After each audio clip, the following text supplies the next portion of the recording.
Welcome back to the Inside Out Conversations. Nice to see you again, Dr. Perrella. Thank you, Dr. Arbeitman. Good to see you as always. This is episode 4. The months are just flying by, and we have an important conversation for our community today. It's the new year. We're recording this in January, the end of January, and by now, I don't know the statistics, but by now, the statistics say that most people who have set goals and resolutions for the new year have already moved away from them or not even started them. And, you know, for us, we're not really into like resolutions. We're really, the purpose of today's conversation is to talk about the importance of establishing a healthy lifestyle to complement the chiropractic care. Now, chiropractic care is a piece of a healthy lifestyle. It's not a treatment, even though people come and sometimes have a condition that needs to heal. We then segue into incorporating chiropractic into a healthy lifestyle, like eating well and exercising. And if we have two groups of patients, one patient shows up for their adjustments consistently, but doesn't really take great care of themselves outside of here, and then the other patient is showing up consistently and living well, which patient's going to do better? Of course, the patient that's living well. So we know that better health through better lifestyle is the way. Better health through better chemistry is failing miserably. I mean, 60 million people die every year on this planet, and 2/3 of those are a preventable chronic disease that is linked to chronic inflammation. Right. Wow, 2 out of 3 people could have prevented themselves from dying if they just lived differently. And we all know this, and there's a psychology behind why people start and stop or don't start, and we're going to get into that. But, you know, what we have in our hands and what we have in every adjusting room in our practice is called the wellness steps for a healthy nervous system. And we break up lifestyle into 5 components. We need to eat well, move well, think well, rest well, and reduce toxicity in our lives.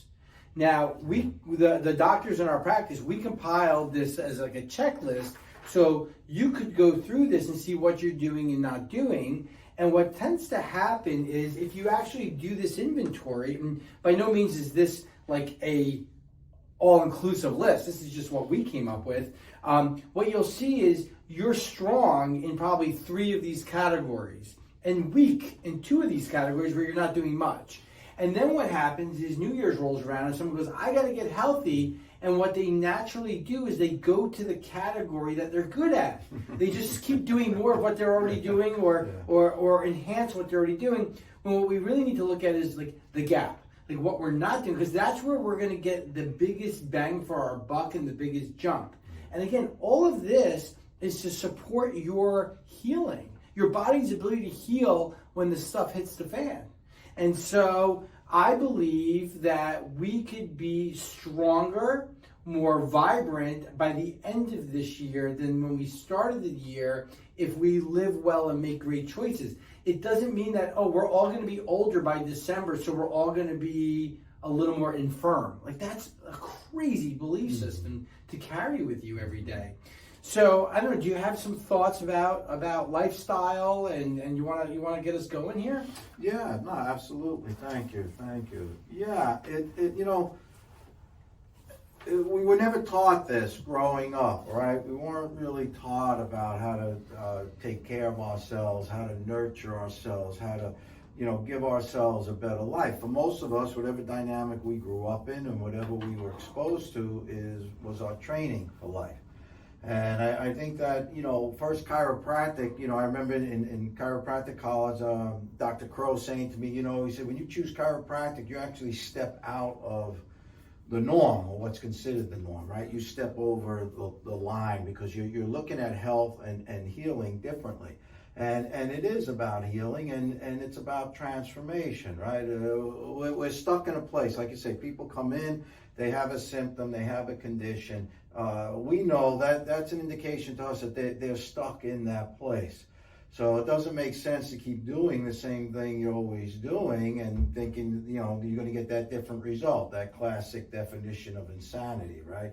And so, like you brought up a good point with the resolutions. Most of that is mental, but they fail because that's the reason for it.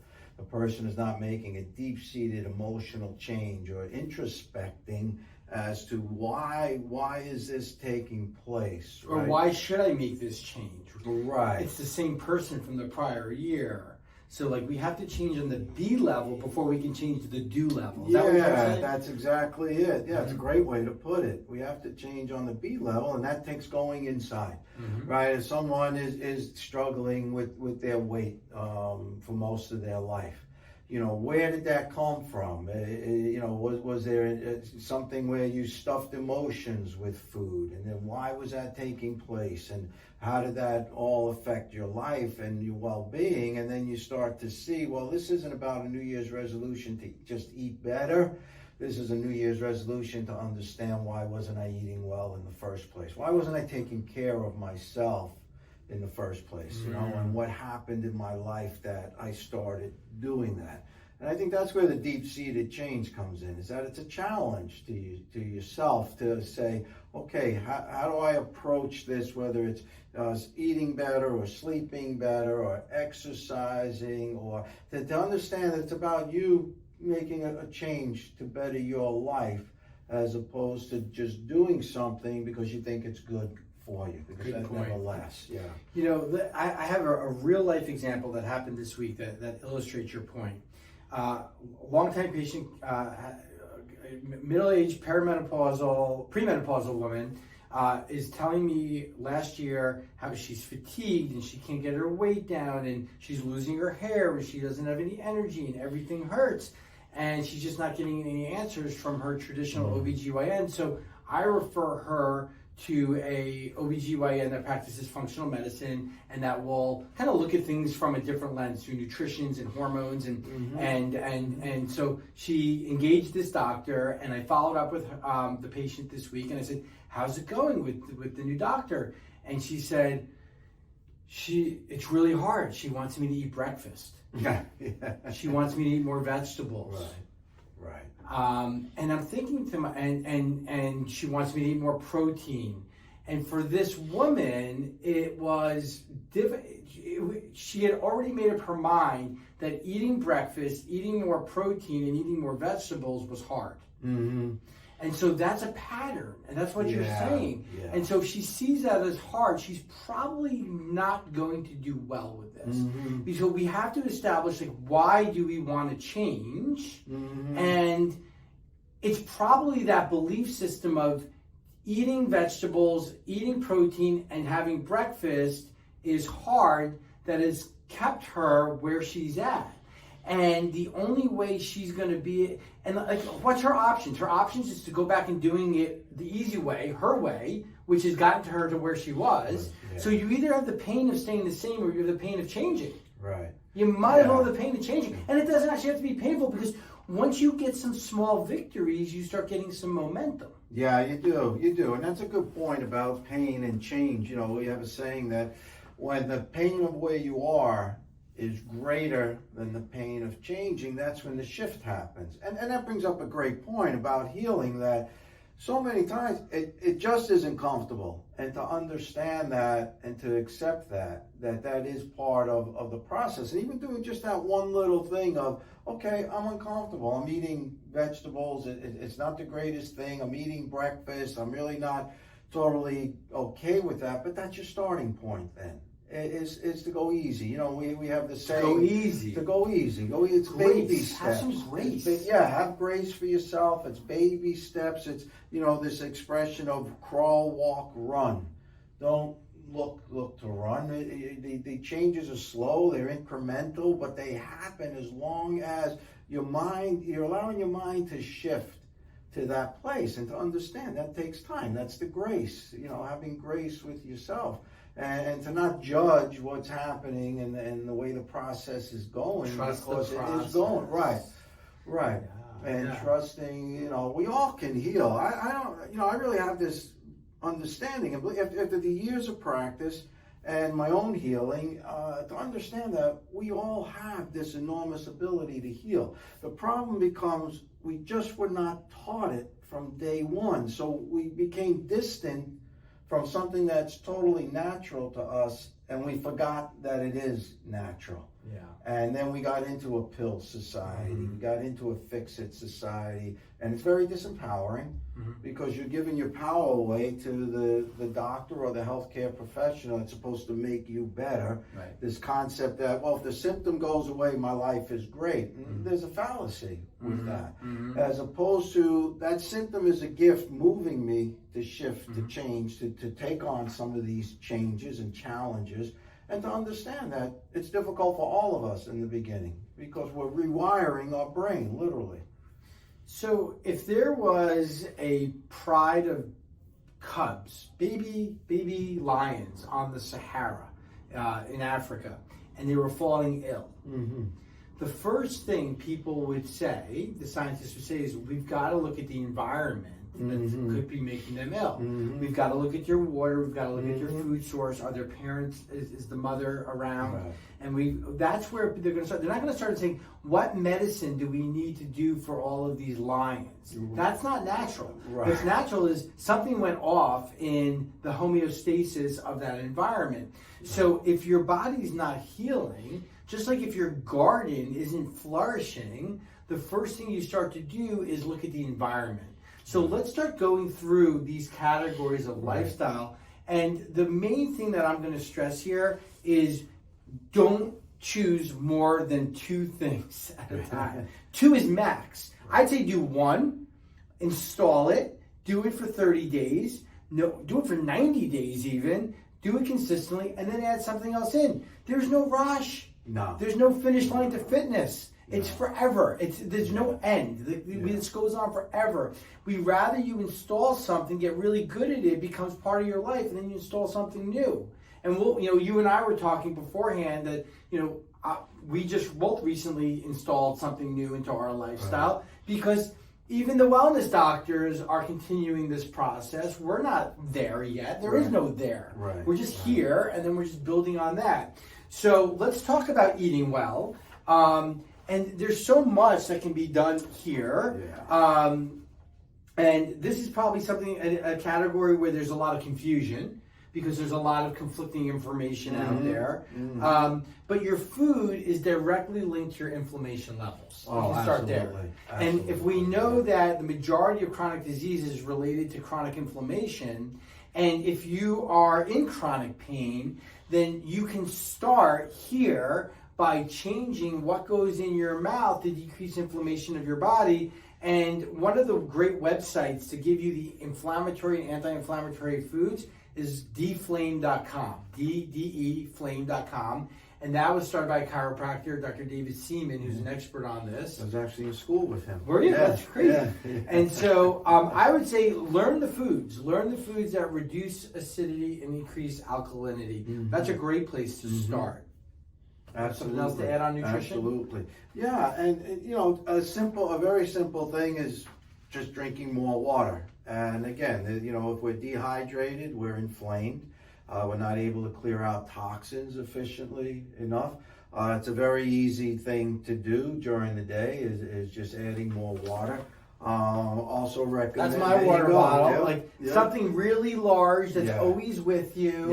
You're gonna drink more. Like I drink 3 of these a day. You're gonna drink more if this is always around. Always around. Yep. Yeah, that's how mine. I have that half-gallon, water container, and you just sipping it during the day, and it's a huge difference. Especially now in the wintertime. A lot of times people think, oh, we don't have to have more water. It's the wintertime. I'm not really sweating. You're really dehydrating a lot in the wintertime because of the heat in the house and the buildings that we're in, and we don't think when we go out in the cold.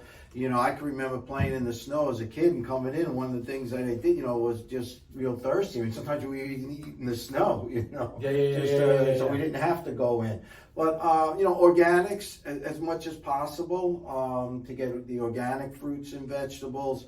And breakfast is a huge thing. That's something I always had breakfast, but I've added now in the cold some fatty foods. I'm making bacon in the morning. It's clean. It's from, you know, animals that are raised humanely, and they're out in pasture, and they're raised the way the animals were supposed to be raised. And organic butter on the toast, and you know, added an extra egg in the morning, because these are calories and fat, and we're burning a lot of calories to keep our bodies warm. And understanding that we do change. This is a big thing with the Chinese medicine, is how our bodies will shift tastes as the seasons shift, right? In the summertime, we're craving more fruits and vegetables and light meals and salads. But in the wintertime, we're craving these heavier. And so it's real important with eating to listen to what your body, a lot of times these cravings we get is our body telling us we need some of that nutrient that's in that food. Yeah, and I don't want to overlook water, because we all know that the majority of our body is water. Yeah. And we need hydrogen and oxygen for most of the mechanisms that take place inside of our body. And if you're fatigued, and you can just tell when someone's hydrated, you can see it in their skin, the tone of their body. And the first thing that would happen if this plant was wilting is you'd say, give it some water. The first thing you would do if the dog wasn't well, you'd say, check the bowl, see if there's water. So what happens is if you're not drinking a lot of water throughout the day, you're not going to be thirsty, because your thirst receptors actually get desensitized.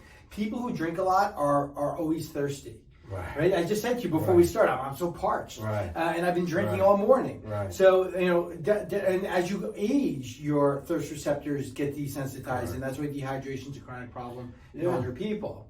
And then, you know, there was just a fallacy for years that fat was bad and cholesterol was bad. I was just going to say, you took it. There was a Time magazine cover, I want to say it was either the 80s or early 90s, that had like two eggs as eyes and bacon and a frown, and that just completely was based on false science, and it just screwed up everybody in this country. And that's where the trans fats started, which are horrible. Those are like the margarines and hydrogenated oils. And people got away from eating fats, and they started eating more carbohydrates. And we know carbohydrates are disaster. Carbohydrates are sugar, even if it's whole wheat or grains. Like, you want to limit that. So they just like turned the entire food pyramid upside down, because it was. I mean, we knew it was wrong for years, but it finally, you know, that the Food and Drug Administration caught up to that.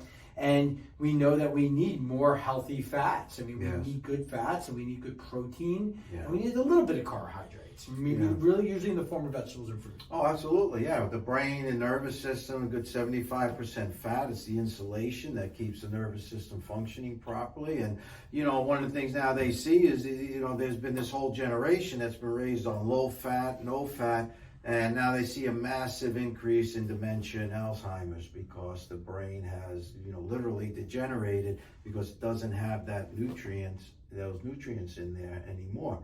And so, you know, it's eating clean, organic olive oil, organic avocado. Oh, yeah, the oils are big too, yes. So the seed oils have been linked to cancer. And, you know, so we're talking about safflower, sunflower seed oil, rapeseed oil, what am I missing? Canola oil. Yeah, all those oils. It's not that those, like the safflower and sunflower and the seeds are bad, but the process of refining that oil and what they have to add in to make it into a sludge is what becomes carcinogenic. So what are the healthy oils? You just said them.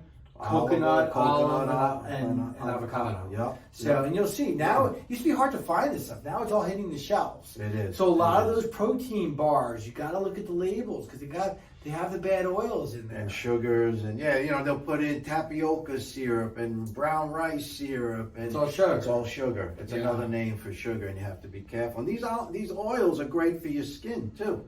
You know, just putting on the skin, olive oil, coconut oil. Coconut oil is fantastic for that.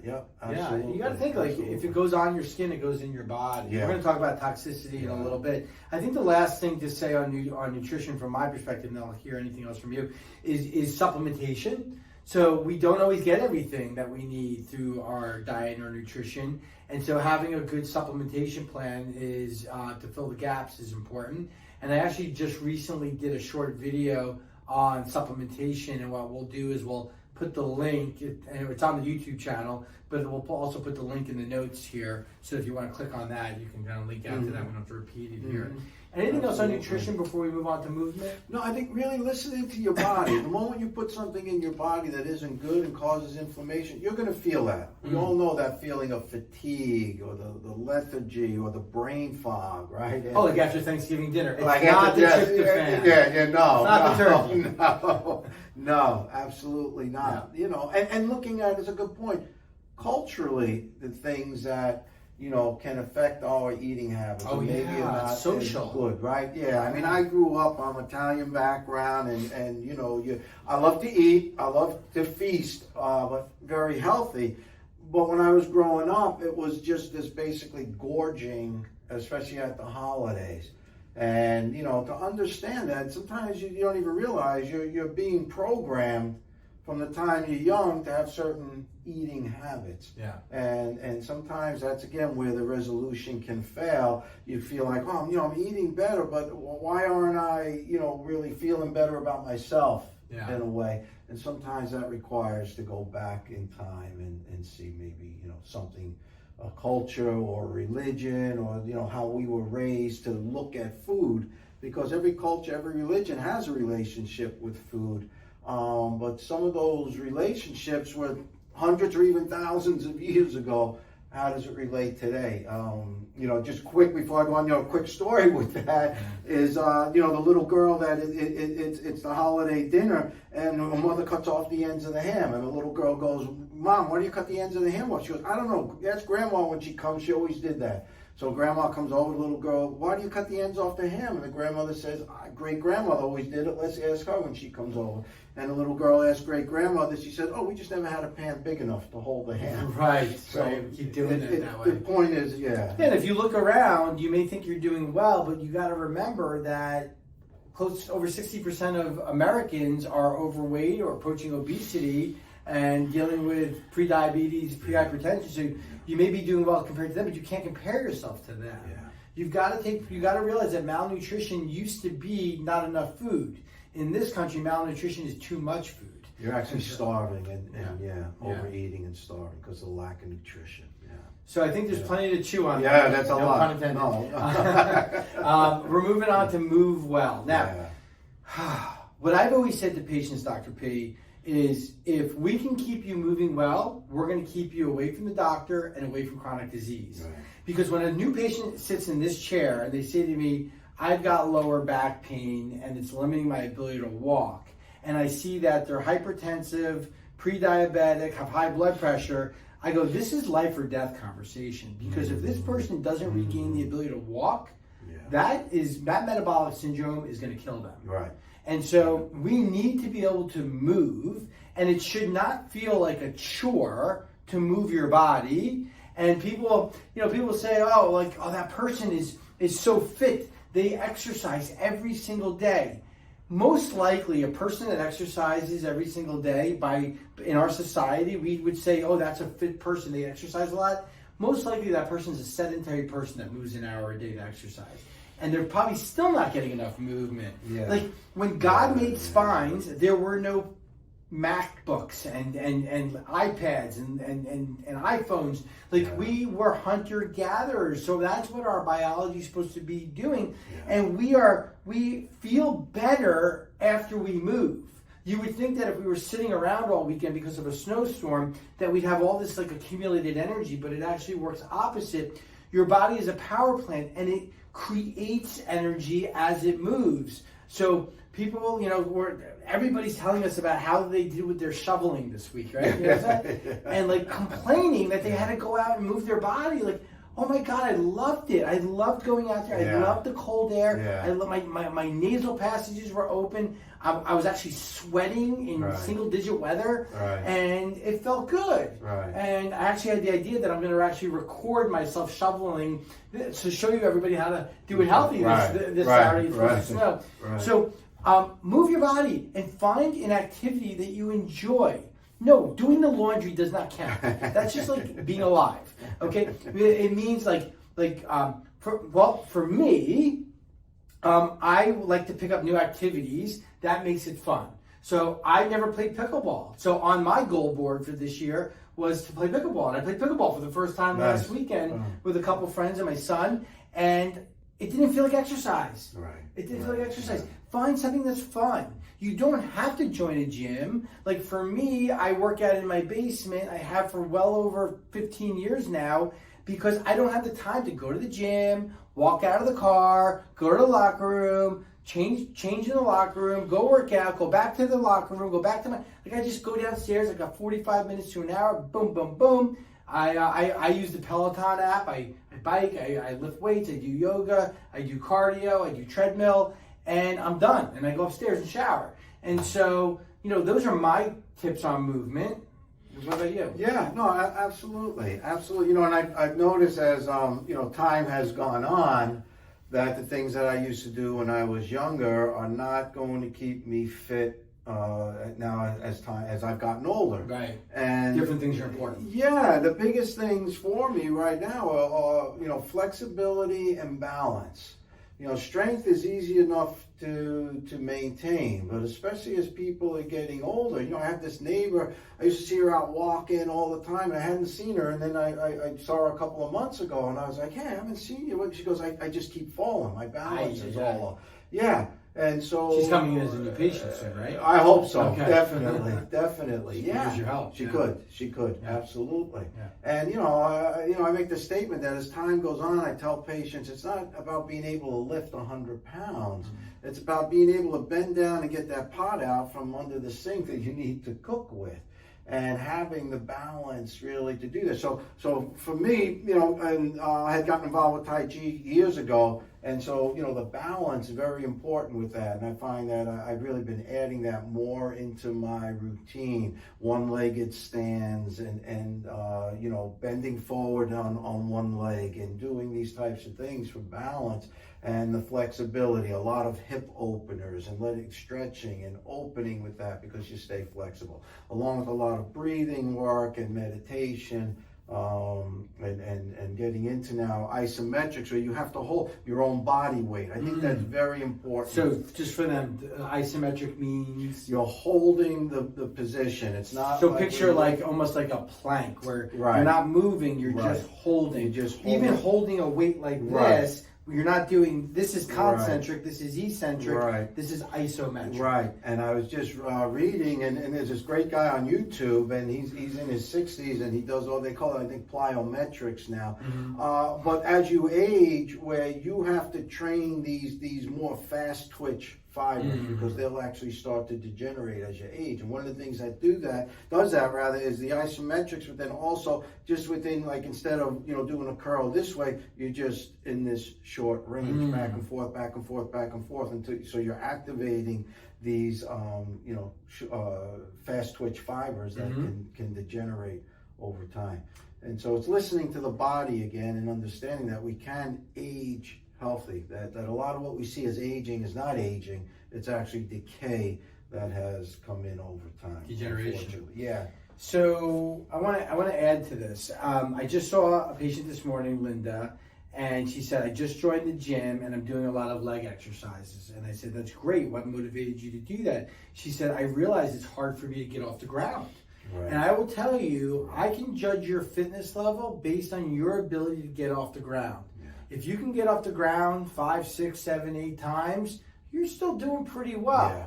If you can't get off the ground once without a lot of help or assistance, you need to work on that. Yeah. And we need to train specifically for what it is that we want to do. So again, I'm not going to give exercise recommendations here, but we can give you very specific exercise recommendations for what you're trying to do.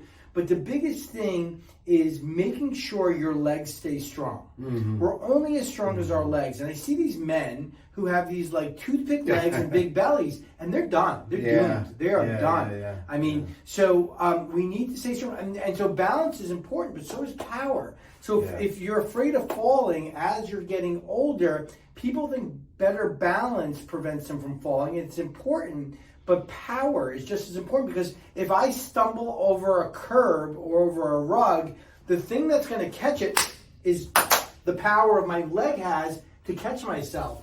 And that's to what you're talking about with the fast twitch fiber. Right. You've got to train that. So if you Right. don't know what to do, ask us or invest in a trainer. Right. Work with a physical Right. therapist. Go Right. into physical therapy. Say I want to work on the power and balance on my legs, Right. and get some professional guidance, and then go do it on your own. Yeah, and there's plenty on YouTube too. And you want to be careful not just to get anybody. There are plenty of physical therapists on YouTube and yoga instructors and Tai Chi instructors, and they're there. And there's plenty of information that's available. And it's learning, like you're saying, especially body weight. We were laughing the other day. I have that ball that I sit on. And I didn't realize, I was getting ready to leave, and I put on that long overcoat that I have, and it's waterproof, so it's got a slick material. And I'm sitting on that ball and putting my boots on, and I fell off, right? And they're laughing, but I hit the ground and just came right back up. And I actually did it twice until I realized it was the coat that was sliding. It wouldn't give me a grip. But the point is that if you're doing this stuff every day, especially when you're older, working, lifting against your body weight or having to lift your body weight, it's very important to be able to do that, because to your point, you could squat 200 pounds and fall and yet not be able to get up, because you're into just that one movement. You don't know what it is to really lift your own body. What about this one? Just being able to lean forward and get out of a chair without pushing off. Yeah. I mean, this is a great place to start. Yeah, we don't, right? We all do, we're doing this thing instead of just coming right up from our hips and bending there and understanding that joint is the most important joint for that. So we've got resistance exercise, which is strength training. We've got mobility and flexibility, and then we have cardio. Right. And cardio would be dancing, swimming, walking, elliptical, cycling. Yeah. It's something that gets your heart rate up, knowing what your target heart rate is based on your age. It's 220 minus your age is your max heart rate. So if someone's 40, their 220 minus 40 is 180 would be their max heart rate. And then to exercise within 60 to 80% of that number, that would be a cardio workout. And for those of you who are older and may have heart conditions, you're definitely going to want to work with your primary and your cardiologist to determine what's a healthy heart rate to be in. But for people who don't have cardiovascular disease, we want to make sure that we're not wasting our time on the treadmill just moving without getting that heart rate up. And so, we should be able to break a sweat. And, for me, I like being able to, I have to peel my shirt off when I'm done with the workout, but that's not for everybody, but yeah, we should, the only way we get stronger is to get uncomfortable. So if you're comfortable during your exercise, you're probably not moving the needle. You know what I mean? Yeah, and to pick something that you like to do is so important. So it doesn't become this drudgery of sometimes people. That's why people quit. They quit because it becomes boring. It's not fun anymore, right? When we were kids, it's really awakening. What I try to tell people is pick something you like to play as a kid. What did you like to do? Did you like to swim? Did you like to run? Did you like to walk? Whatever it is, because that's an instinctual thing. Did you like to ride your bike? I mean, I remember as a kid how fun it was just to ride a bike and go around and do that. And that's exercise. It's not a thing of I got to do this, because then it just becomes drudgery. And that's where, again, the resolutions drop out. And it's listening to your body. Like some people are natural swimmers, some are natural runners. I have a friend, she's almost 60 and she runs every day still, but she's a natural runner. And some people aren't. And then you go out and do what? You get hurt and you go, the heck with this exercise stuff. And it's really not that. It's that you're doing something that your body does not want to do. And there's so many exercises to choose that, it's something you're going to fit into something. Because we were kids, we didn't think about it. You just played. That was your exercise. Yeah. And you ran around all day and doing things, and that's how we stayed fit. And that's really it. Here's a final concept on moving well. There's something called the marginal decade, and that is your last 10 years of life. And no one knows when their marginal decade is going to be, but or no one knows when they've even entered it. But at some point, someone realizes that they're in their last 10 years. And so I believe our training now should be for our marginal decade, our last 10 years of our life. And we should base our training on what it is that we want to be doing in those last 10 years. Is it hiking? Is it swimming? Is it being with our grandkids? Is it golfing? And if we train specifically for the activities we want to be doing in our last 10 years, when we get there, we'll be able to do those activities. You know, someone who wants to ski well into their 80s needs to train for that, specifically for that. Someone who wants to cycle well into their 80s, well into their 90s, has to train for that. It can be done, but you have to have an action plan.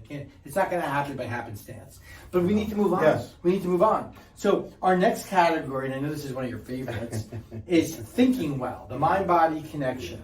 So eating well and moving well is what most people think of when it comes to New Year's resolutions. Let's speak now to thinking well. So I'm going to let you start with that one. All right. Yeah. I think without that, none of these other things can take place. And it's all integrated. Sometimes we're moving and that gives us a psychological lift, or we're eating well and again, that helps give us a psychological lift. But our mind-body connection, understanding how our experiences have shaped us to this point in our life is very important. And I think it goes way beyond just positive thinking. Sometimes I even have an issue with positive thinking in the sense that you can deny what has really happened and just going into the positive thinking, I'm just going to stay positive, and it doesn't work that way. That's called spiritual bypassing. Yeah, spiritual bypass. I remember in this healing workshop, the mentor saying to me one time, he said, he goes, here's your life, Jay. He goes, it's like you have this ice cream cone, and there's 2 scoops of ice cream on this thing. And he says, the top scoop is like the best vanilla the world has ever seen. And it's the most incredible tasting vanilla. It's just the best that's ever been around. He said, but underneath it is a scoop of dog doo-doo. And he said, every time you're going for this great vanilla, you're also getting that. And the idea of being to clear out. That's one of the things I love about chiropractic, is that this concept of clear out. Revisit the past, clear out the doo-doo. And that's more than this mental thing of positive thinking. It's connecting again. This is still this thing that I'm really starting to see, that I've seen rather in my own life and in the lives of patients, that we got disconnected. Our society from day one is disconnecting us from our bodies, from our feelings, from our expression of emotion.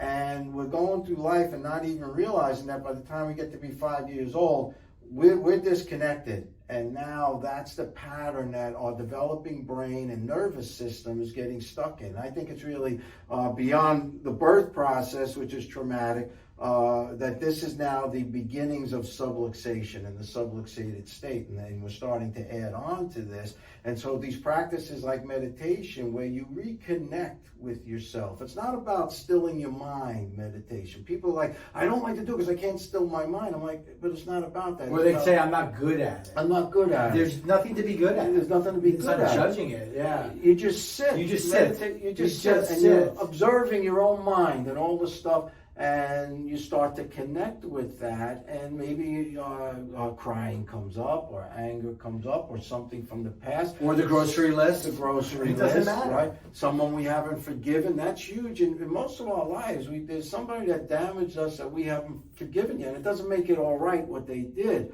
What we're doing is connecting with the pain of how we felt about that. And, it can block. If we're blocking that connection, it can block the healing. And sometimes we feel that with somebody on the table where we're adjusting them and they're so tight, and we're trying to release this, and they're like, they're not allowing it to happen. Letting go. I think the mind-body connection is simply that. It's connecting ourselves again to our mind-body through these practices of meditation and breathing, or even just playing relaxing, healing music to put the brain into that healing state. And it's okay if stuff comes up. We've all suffered damage, and it's okay to connect with that and allow yourself to have it.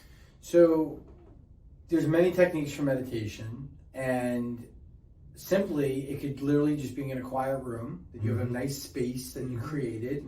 Control your environment, like make sure you don't have the bright lights on in the house. Maybe change your bulbs out for something a little softer, or just use lamps.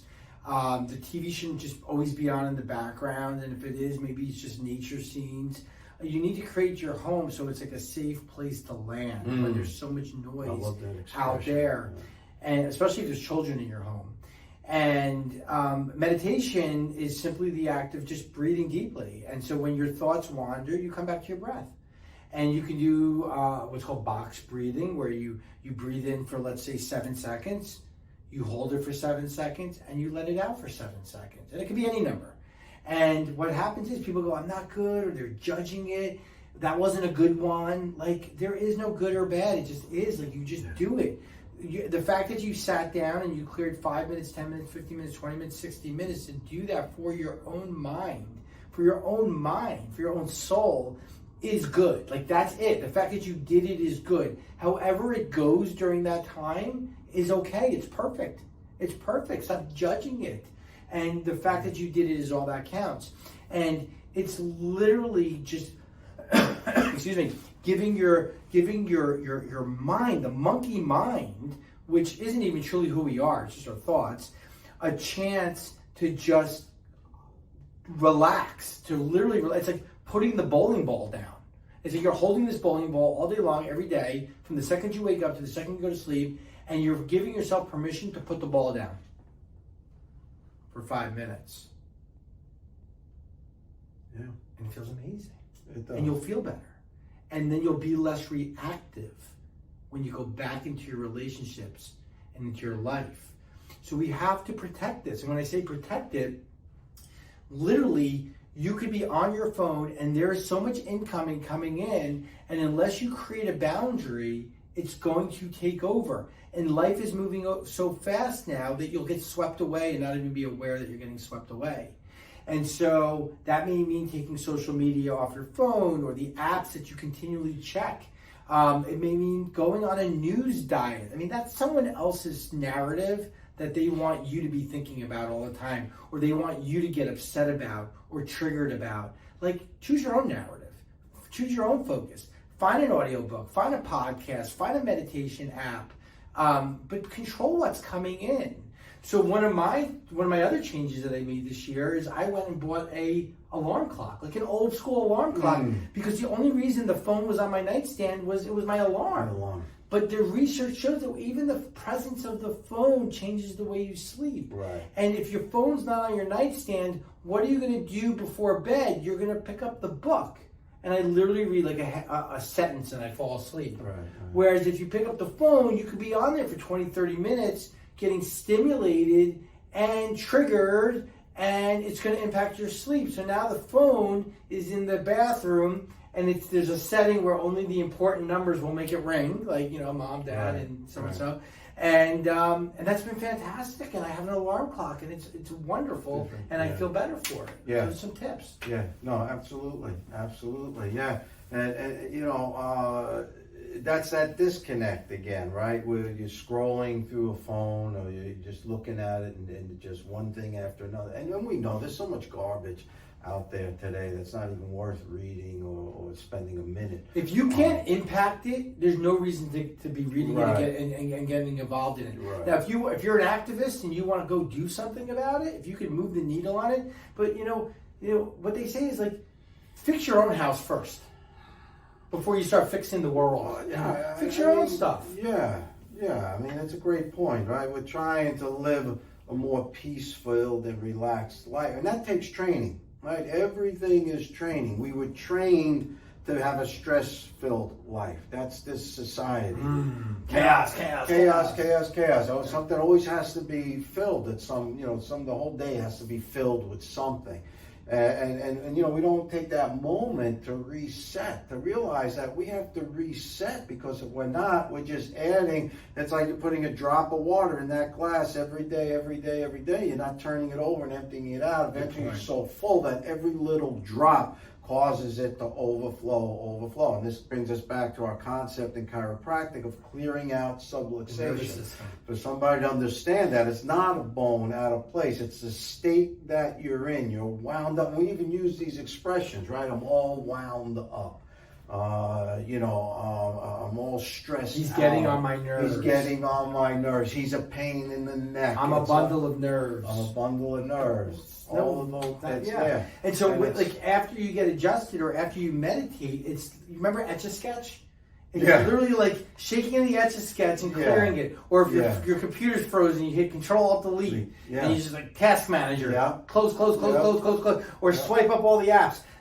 You have to have the strategies in place to dissipate, clear out all of the accumulated stress. And it could be meditation, it could be breathing, it could be chiropractic adjustments, it could be massage, it could be exercise. Right. All of it. You have to consciously make that time for yourself. Yeah, and it's interesting that as you do that, then it's actually integrated into your day. It has to be on the calendar. It's an appointment you make with yourself. Well, yeah, and you're doing it like I could be adjusting people and realizing, I'm not breathing as deeply as I could be breathing right now. I asked Kara to make the music louder this morning because I liked it. It was in the background. It was calming me. I said, can you make it louder? It's for me too. Yeah. And all of a sudden you realize you're going through life in a much calmer state. It's not just... you're starting where, like you're saying, you put it on a calendar and you're setting aside that time, but then the light bulb goes off that says, well, why am I just making myself relax an hour a day here? Why can't I go through the whole day seeing things differently and acting differently? You could always breathe, you could always relax. You could be walking, you could be in the supermarket and still be meditating. They're not separate. Those things are not separate one from the other, and so it's again, it's that reawakening of this natural ability that we have, right? You look at a baby's sleep and their whole body is breathing. It's expanding and contracting. But then we lose, by the time the child's 2-3 years old, they've lost that. It already has been programmed out. Why? How many people actually teach their 2-year-old, breathe every day? Sit and breathe and teach. And you're there as mom or dad going and modeling it for them, right? This is the work of the soul. Yeah, it's the soul work. It's soul work. It's really just getting monkey mind out of the way so that we can get back and remember who we truly are. And I think that really is the reason for illness, sickness, conditions, pain. We've disconnected from our own soul. What is truly meaningful? How do we get that feeling of, oh my God, this is why I'm existing? Purpose. Purpose is on another account. We can do a whole we can do purpose. 4 hours on purpose. So we need to move on to the next one, and that's we did think well. It's resting well, and so my alarm clock strategy was kind of goes in that category. But like when you get in bed matters. The earlier, the better. How much sleep matters. Your number. Like we all don't need 8 hours. For me, I need 6 hours. I can operate on 5 for a long time, but it'll catch up. 7 feels like too much to me. 6 is my sweet spot. I plan for it. I know when I got to get up to exercise. I know when I got to be in bed by. And I got to be in bed 30 minutes before the 6-hour clock starts ticking because it takes me 30 minutes to unwind and unravel and read or whatever. So if you don't have a strategy, like sleep, when you study longevity and you study health, that's the number one thing that every expert, every doctor starts with is sleep. Sleep matters, and the right amount of sleep for you matters. And so there's no common. This is what you need to do. Your environment matters. Like there should be any light in your room. Like if we're in a hotel and there's a light somewhere, like I cover it. I cover it with a Post-it note or a shirt.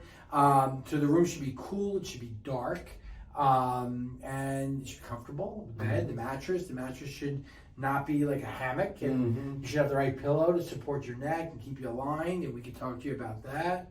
Do you want to speak to sleep a little bit? Yeah, the importance, like you're saying, especially of preparing the room and having a room that is nurturing for sleep and relaxation and recovery and regeneration. And so, it's very important. Things like having plants in the room to help purify the air. Now with the winter time, I have a humidifier in the room. I have 2 humidifiers actually in my apartment, because it's very important keeping the air moist and keeping the air healthy. And that routine of making sure, I think everybody has a sweet spot as to what time they need to be in bed, and paying attention to that. How do you feel in the morning is really the biggest thing. You know, we were talking about, I said, you know, this new thing that I'm doing of just sleeping, you know, 2 to 3 hours a night, but it's going into that deep, restful sleep. And that's not something that I tried to do. This is something that over the years of meditation and the healing and doing these practices, that my brain has just started shifting on its own. And so for me right now, and I'm amazed that I'll sleep 2-3 hours a night. This has been going on for a couple of weeks, and I'm getting through the day just great. Because it is just that solid, deep sleep for a couple of hours, and that's enough to, you know, restore my energy and get me going again. And I'm enjoying that because now I can get more things. Yeah, you have 8 days a week. I got 8 days a week, yeah. But really, this idea of a nurturing place again, like you say, a safe place to land, you know.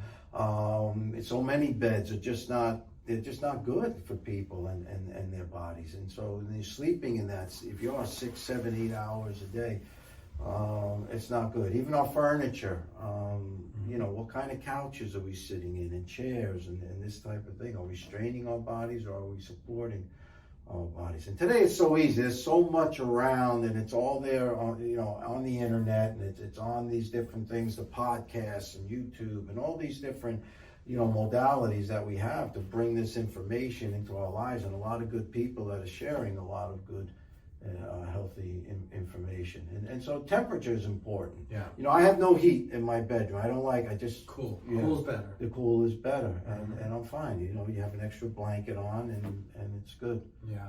And, yeah, and people ask us all the time, like, what kind of mattress do you recommend? Yeah. And the truth is, I won't make a recommendation because, you know, it's such a personal decision. It's the reason why we all drive different cars. But a general recommendation would be, if you're looking at a line of mattresses, to go with the medium firm, like maybe not the firmest in their line, but one below. Softer, even though it feels good when you lay on it initially, it won't support you through the night. Memory foam, I find a complete brick of memory foam is not supportive enough. Like, people will start to hammock in there. I'm okay with a memory foam topper on something that's firm underneath, and that takes some of the pressure off the hips and the shoulders. We should be sleeping on our side or our back, not our stomach. When we sleep on our stomach, it causes us to turn our neck for 6, 7, 8, or a few hours, and it causes us to arch our back. So even if you've been sleeping on your stomach your whole life, you can put a pillow between your knees and hug a pillow, and that'll keep you from rolling all the way over. And we can, you know, make specific recommendations for you. So that's some other sleep content. Yeah. You can always we have patients sometimes bring in their pillow. Yeah. Let's see how it is with you lying on it. Is it supporting you properly? Is it keeping you in proper alignment? Yeah, absolutely.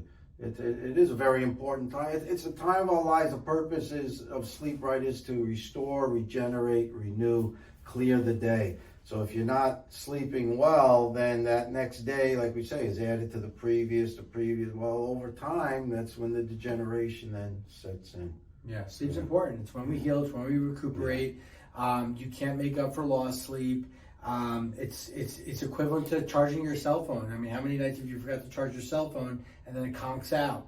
And if you're finding that you're needing a lot of stimulants, if you need someone to fall asleep, and the other thing is something to pick you up, and you're just doing this, your whole circadian rhythm is off. But I will tell you, sleep will follow the rest of your lifestyle. If you're getting adjusted, and you're exercising, and you're meditating, and you're eating well, and you stop eating early, like, you know, give yourself a couple hour buffer before bed, you're going to sleep better. You're going to start sleeping better. People say, what should I, what should I do for sleep? Like, start living better, and sleep will naturally follow that. Yeah, I think that's a huge one, not to eat before sleep. Sure. So I think we gave you plenty to chew on and to choose from, and there's so much more. I mean, we can just go on and on and on. But really the purpose of this was to say, hey, let's incorporate lifestyle with our chiropractic care to get the most out of our chiropractic care. And we're here to support you, to cheer you on, to have conversations. I think all of your doctors should be talking to you about these things, but we will be there every step of the way. And don't do it all. Don't do it all. Yeah. One thing, two things max. Do it for 30 days. Get a win, get a victory, and then add something else in. Absolutely. Absolutely. Yeah, that is the thing. Again, being gentle with yourself, baby steps. You know, there's a saying, the march of 10,000 miles starts with a single step. And that's really the way to think about it, is that it's change, about transformation, changing, not doing. It's about being someone different inside yourself and connecting with that place we all have, that soul connection. It's probably getting back to someone you were.